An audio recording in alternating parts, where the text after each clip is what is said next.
혼자서 살아가는 세상이 아니라 이렇게 사람들과 함께 더불어 살아가기 이 세상은 풍요롭고 아름다운 세상입니다.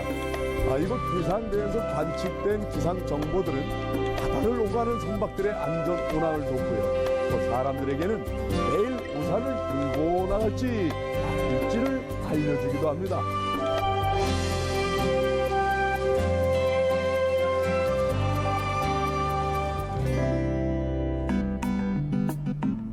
이곳에서는 날씨만을 알려주는 것이 아니라 시계가 귀하던 시절 매일 오전 12시 포를 쏘아서 사람들이 총호임을 알게 해주었다고 하네요. 기상대가 시민들의 일상에 아주 많은 도움을 주었습니다. 삶은 이렇게 매 순간 누군가와 혹은 무언가의 도움을 받으며 도움을 주며 서로 영향을 주고받음이 반복될 때 톱니바퀴가 서로 맞물려 가듯이 순탄하게 흘러갑니다. 오늘 비하인드 뉴스에서는 소외된 계층에 도움을 주고 또 누군가의 따뜻한 도움을 받으며 이 사회를 선순환시키는 아름다운 주인공을 만나보려고 합니다. 저와 함께 가보시죠.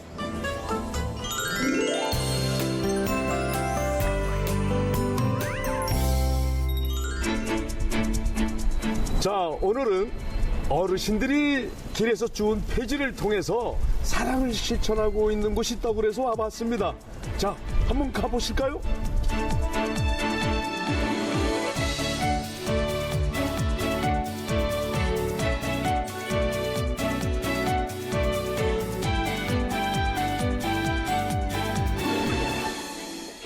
네. 안녕하세요. 네, 안녕하세요. 제주도의 아름다운 세상에서 왔습니다. 네, 반갑습니다. 안녕하십니까. 롤페퍼의 김입니다.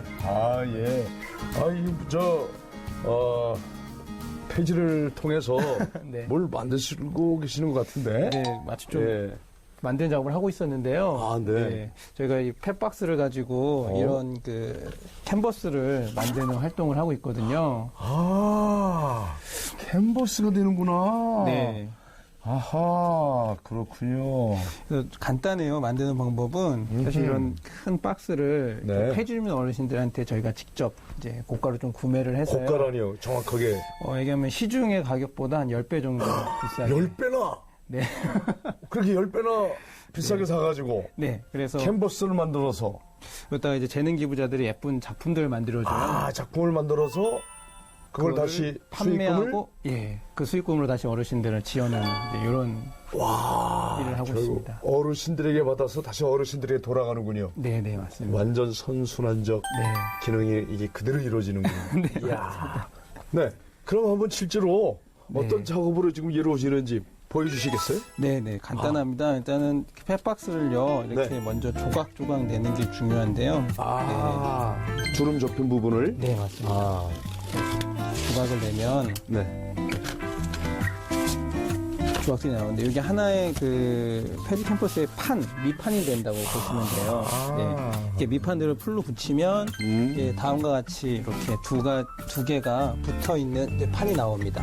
그래서 제가 이렇게 그럼 이 판에다가 이렇게 천을 씌우게 되거든요. 천을 씌우면 이렇게 되고 이 상태에서 젯소라는 걸 바르면 그림을 그릴 때는 이 상태로 그릴 수 없거든요. 그래서 가볍게 이제 바탕을 칠해주는 거예요. 하얀색으로. 여기에 작가들이 보다 좀 쉽고 간결하게 그림 작업을 할 수 있습니다. 이렇게 나온 캔버스를 저희가 재능 작가들한테 다 택배로 보내요. 다시 택배로 다시 다 받고. 그렇군요. 네. 그래서 작품을 저희가 기부받으면 이런 작품들이 나옵니다. 하나하나 작품이.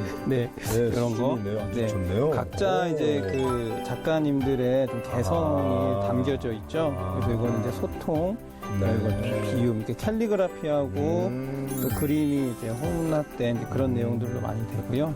작가님들의 어떤 그 개인의 생각들을 많이 담으세요. 저희가 특별한 주제를 드리는 게 아니기 때문에 그래서 다양한 작품들이 나오고 그러다 보니까 다양한 분들이 구매해 주시는 거예요. 자, 이 자세한 이야기는 우리 좀 나가서 잔잔하시면서 할까요? 네, 알겠습니다. 그러죠. 네.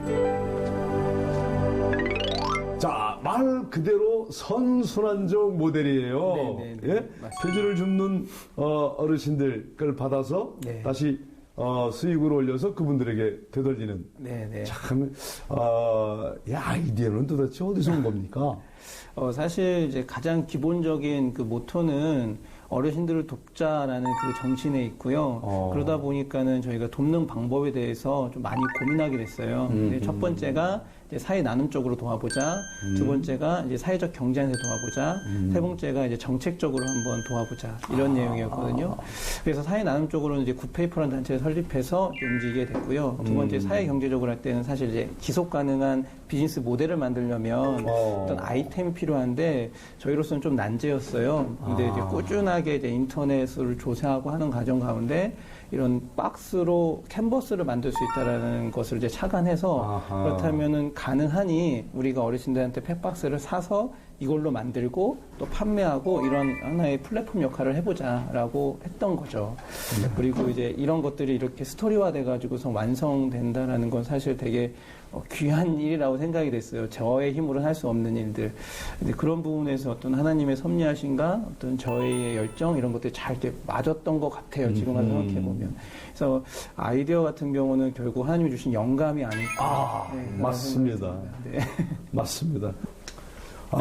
대표님. 네네. 폐지를 10배나 주고 살려고 했던 네. 그 이유.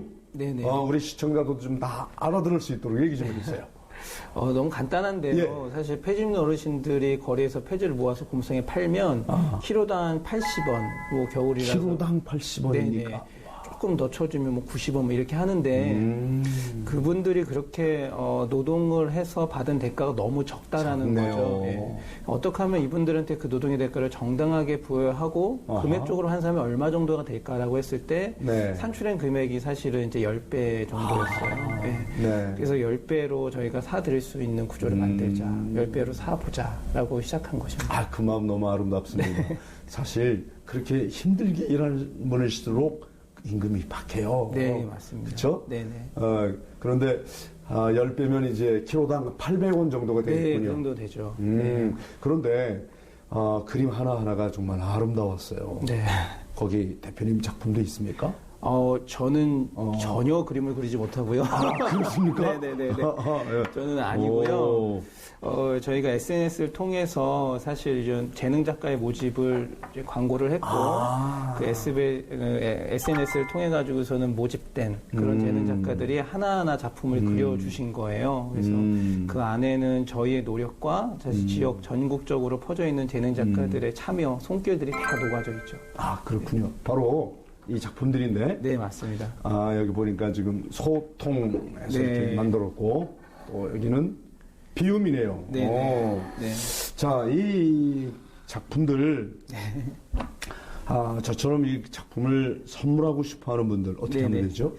간단해요. 저희 그 포털 사이트에 러블리 페이퍼를 검색하시면 저희 이제 홈페이지가 나옵니다. 판매할 수 있는, 구매할 수 있는 홈페이지인데요. 거기서 이제 구매할 수 있습니다. 보시는 작품 플러스 이제 저희 여기 노출은 안 됐지만 홈페이지 상에 다 이렇게 그림 사진으로 돼 있거든요. 이 작품을 구입해 주시면 그대로 다시 저희가 택배로 어르신들에게 또 보내드리고요. 네, 거기에 나오는 수익이 가니까. 수익을 통해서 어르신한테 지원하고 있습니다. 네. 여러분 들으셨죠? 이 작품 여러분이 좀 구입해 주시면 그대로 폐지를 줍는 어르신들에게 돌아갑니다. 그죠? 네네네. 제 입으로 말하기 힘들었는데. 감사합니다. 꼭 필요한 얘기였어요. 네네. 아까 네네. 처음 폐지를 구입할 때 고가 구체적으로 아까 한 10배쯤 네, 맞습니다. 산다 그랬거든요. 네네. 그렇게 어르신들이 이제 그랬을 때 반응이 굉장히 궁금하네요.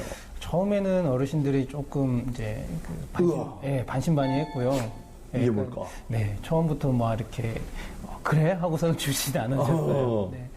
이게 맞나 싶을 정도로 조금 거리감을 두셨어요. 근데 다만 저희가 좀 지속적으로 관계 맺고 있는 어르신들한테 먼저 이 폐지를 10배 높은 가격으로 사오게 됐는데요. 그때는 또 오히려 어르신들 같은 경우는 그냥 가져가라고 저희한테 저희가 그 전에 뭐 쌀이라든지 샘플프 이런 거 지원해드렸던 어르신들이거든요. 그러니까 저희가 줄 수 있는 게 이거밖에 없다. 그냥 가져가라. 이렇게 선의를 주신 분도 계세요. 다만 저희가 돈을 주고 가져온 게 맞다고 생각했기 때문에 어떻게든 돈을 드리고서는 이렇게 폐지를 10배 높은 가격으로 사왔고요. 지금은 이제 좀 빈번하다 보니까 이제 의뢰 당연하게 이제 거래가 되는 이제 그런 상황이 되었습니다. 그 폐지를 사실 수거하는 것도 쉽지가 않아요. 예. 왜냐하면 저도 그렇게 하시는 분들 늘 자주 네. 옆에서 봤거든요. 네, 맞습니다. 사실 이렇게 무게도 만만치가 않고 네. 어떠셨어요? 저 같은 경우는 사실 어르신들이 지역마다 돌면서 모아오신 폐지 중에 네. 좀 저희가 쓸 수 있는 깨끗한 이제 폐지들을 골라서 사오는데요. 저희가 대량으로 많이 사오진 못해요, 현재는. 왜냐하면 이제 판매되고 있는 캔버스의 수를 고려해서 또 저희가 제작할 수 있는 그런 캔버스의 양의 총량을 고려해서 저희가 사오거든요. 대신에 어르신들한테 좀 고가로 사오기 때문에 보다 조금 더 높은 이제 수익을 드릴 수 있는 그런 장점. 그래서 어르신들이 이제 돌면서 사오는 모아오는 그 폐지에 대해서 정당한 가격을 이제 부여한다라는 좀 생각을 하고는 있어요. 이제 이렇게 아름다운 사역을 하시면서 러블리 페이퍼. 이 아름다운 회사를 만든 거예요. 네네네. 아하. 회사가 탄생하게 된 과정 다시 한번 좀 구체적으로 얘기해 주시겠어요? 네, 사실 이 러블리 페이퍼라는 이제 소셜 벤처 이전에 이제 굿페이퍼라는 이제 봉사단체를 2013년부터 운영을 했습니다. 봉사단체를 운영하셨군요. 네.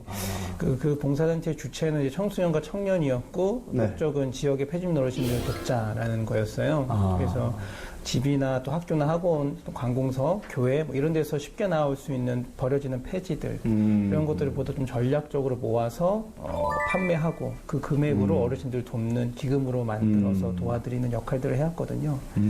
그런데 이거에 대한 어떤 한계점이 분명한 거죠. 왜냐하면 전체적인 폐지 가격이 떨어지는 데 있어서는 저희가 이제 불가항력적으로 이제 적용돼야 되는 거잖아요.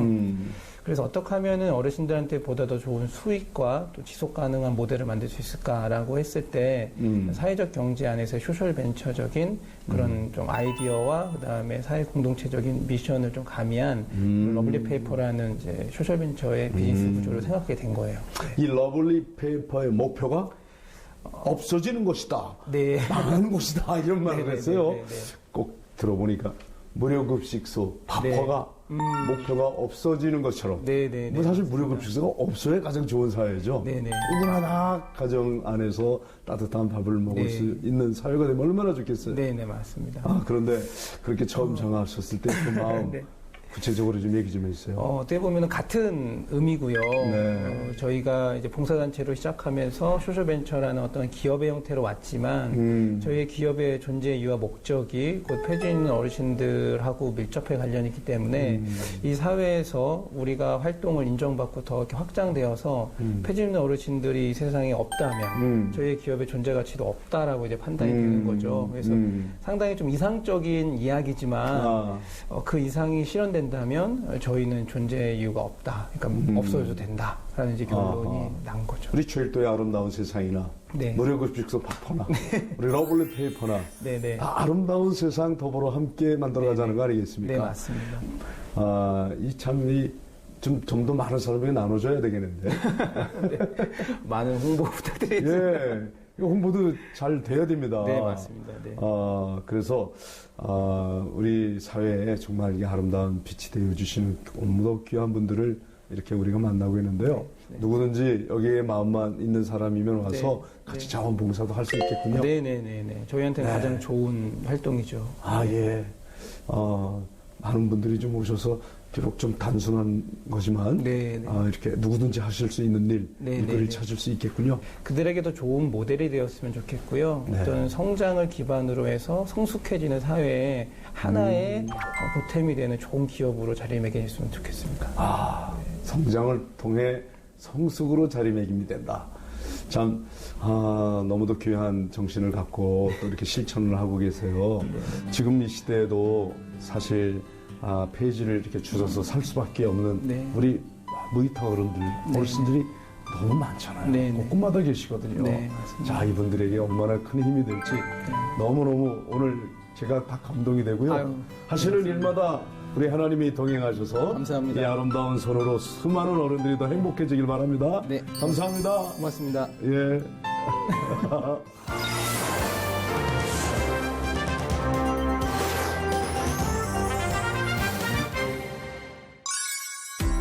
안녕하세요. 굿뉴스의 김명인입니다. 어느새 개구리가 깨어난다는 경칩이 다가오고 있습니다. 봄의 기운이 조금씩 느껴지는 것 같은데요. 겨울잠을 자던 동물들이 기지개를 펴고 나오듯이 우리도 겨울에 웅크렸던 몸을 쭉 펴고 싱그러운 봄을 맞이했으면 좋겠습니다. 봄처럼 활력이 넘치는 굿뉴스, 오늘도 힘차게 출발하겠습니다. 지난달 25일 중국 산둥성에 있는 한 병원에 일가족이 교통사고를 당해 실려왔습니다. 사고 차량에는 7개월 된 아기도 타고 있었는데요. 엄마의 상태가 위중해 오랜 시간 젖을 먹지 못하고 온 아기는 탈수 증상까지 보이고 말았습니다. 이때 젖먹이 아기를 가진 간호사 구호 씨가 아이의 모유 수유를 자처했습니다. 두 아이에게 충분히 먹일 젖이 부족했던 구호 씨는 어려운 형편에도 영양을 보충하기 위해 노력을 기울였다고 하는데요. 아기는 간호사의 모유를 먹고 회복해 현재는 건강한 상태라고 하네요. 이처럼 아이가 빨리 회복할 수 있었던 것은 어쩌면 구호 씨에게서 엄마의 마음을 느꼈기 때문은 아닐까요? 1월 12일 부산 사하경찰서에 한 남성이 3만 원을 들고 찾아왔습니다. 그는 작년 12월 부산의 한 경로당에서 무전 취식을 하다 붙잡힌 김모 씨였는데요. 당시 조사를 담당한 박영도 경위는 김 씨의 딱한 사정에 안타까움을 느껴 3만 원을 건넸습니다. 뿐만 아니라 복지공단의 숙식과 일자리까지 부탁해 주었는데요. 배달 일을 얻게 된 김 씨는 일당을 받자마자 은혜를 갚기 위해 박경희를 찾아온 것이었습니다. 피의자의 마음을 헤아릴 줄 아는 박경희의 포근한 마음이 한 사람의 인생에 따뜻한 봄을 선물한 것 같네요. 미국의 한 여대생 크리스틴 마일스가 자신이 돌보던 16개월 아이 탈리아 로스코를 위해 수술대에 올랐습니다. 태어난 지 2개월 만에 희귀 간질환 진단을 받고 투병 생활을 시작한 아이는 이식 수술을 받지 않으면 2살을 넘기기 힘든 상황이었는데요. 아이의 돌봄이었던 크리스틴이 간 이식 의사를 밝혀왔습니다. 그리고 감사하게도 수술은 아주 성공적으로 끝났는데요. 쉽지 않은 결정을 내린 크리스틴은 오히려 수술을 잘 견뎌준 탈리아에게 고마움을 전해 더 큰 감동을 자아냈습니다. 크리스틴의 따뜻한 마음에 탈리아가 더욱 건강하게 성장할 거라 믿습니다. 책을 잘 쓰는 사람은 단어를 잘 쓰는 사람이고 인생을 잘 쓰는 사람은 오늘을 잘 쓰는 사람이란 말이 있습니다. 오늘 하루 내 삶을 통해서 누군가가 회복되고 기쁨이 넘친다면 그것만큼 값지고 멋진 하루도 없을 것 같은데요. 이런 따뜻하고 의미 있는 많은 분들의 하루하루들이 매주 굿뉴스를 채워가고 있습니다. 주어진 오늘의 시간을 더욱 소중하게 생각하고 사용하는 저와 여러분이 되기를 바라면서 다음 주에 다시 만날게요. 늘 곁에 있기에 소중함을 모르며 살아갈 때가 있습니다. 가족이야말로 바로 그런 존재가 아닐까 싶은데요. 함께 있으면 좋을 때도 있지만 가깝다는 이유로 태걱하며 싸울 때가 참 많죠. 하지만 여러 가지 이유로 떨어져 지내게 될 때 다툰 것마저도 소중해지고 그리워지게 됩니다. 오늘 최이도의 아름다운 세상 비욘드 뉴스에서는 생사가 오가는 전장에서 무사히 돌아온 가족과 감동적으로 제외하는 모습을 통해 다시금 가족의 소중함을 전하고자 하는데요. 지금 화면으로 만나보시죠.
멀리 타국에서 나라를 위해 싸우는 군인들, 또 고국에 남겨진 가족을 늘 그리워하며 임무를 무사히 마치고 돌아오기를 간절히 소망했을 가족들, 또 고국에 있는 가족과 파병을 간 가족이 무사히 돌아오기만을 매일 두 손을 모았겠죠. 그런 간절한 기다림 뒤에 다시 재회한 가족들의 모습은 보는 사람들에게 가족이 함께함이 얼마나 소중하고 감사한 일인지 돌아보게 합니다. 혹시 지금 사랑하는 가족과 함께 있지만 마음의 거리가 멀어진 분들이 있습니까? 어떤 이유에서건 마음의 거리를 두고 있는 가족이 있다면 용기를 내어서 그 거리를 좁히기 위해 먼저 다가가 보시기 바랍니다. 오늘 영상을 통해 만나본 가족들이 우리에게 말합니다. 가족이 함께 할 수 있는 것만큼 감사한 건 더 이상 없다고 말이죠. 지금까지 최소의 아름다운 세상 비욘드 뉴스였습니다.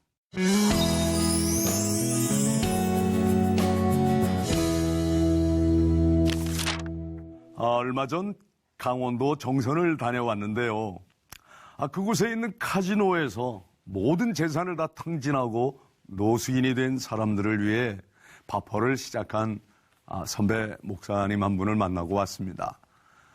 나라가 어수선하고 또 사회가 이 대립과 갈등으로 혼란스럽게 되면 마음이 강팍해져서 큰 거 한 방만을 노리는 그런 사람들이 더 많아진다는 걸 알게 됐습니다. 또 우리 국민들이 지난 한 해에 복권을 사는데 무려 3조 8,404억 원을 썼다고 하는데요. 어쩌다 대박이 터지들 성실하게 땀 흘리지 않은 부의 축적은 자신에게 유익을 주기보단 독이 되는 경우가 허다한데 말입니다. 결국 묵묵히 순리와 절차를 밟아가는 사람들에게 합당한 보상이 있기 마련이지요.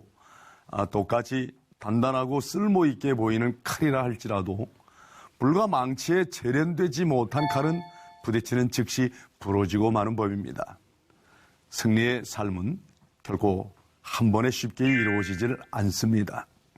하나님께서 말씀을 통해 속히 부하고자 하는 자들, 큰 거 한 방 노리는 사람들에게 이같이 분명히 말씀합니다.